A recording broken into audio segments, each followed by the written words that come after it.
Nikita Mirzani tuding klarifikasi Fadel Bajide bohong, sebut Loli berhenti sekolah atas sarannya. Seperti diketahui, hubungan ibu anak antara Nikita Mirzani dan Laura Meizani Naseru Asri alias Loli masih juga panas.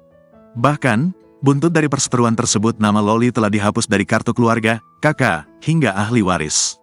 Terbaru, kini wanita yang kerap disapa Niki tersebut kembali dibuat meradang atas klarifikasi dari kekasih Loli saat di podcast bersama Denny Sumargo. Niki menuding bahwa semua penjelasan dari Fadel hanyalah kebohongan semata. Pengakuan itu dikatakan Niki saat mengadakan siaran langsung pada Instagramnya, @nikitamirzani_172.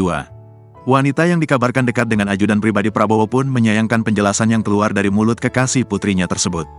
Secara belak-belakan, ibu tiga anak ini menuding bahwa Fadel lah yang membuat Loli kabur dari sekolahnya di UK dan sempat tinggal bersama keluarga Mami Eda.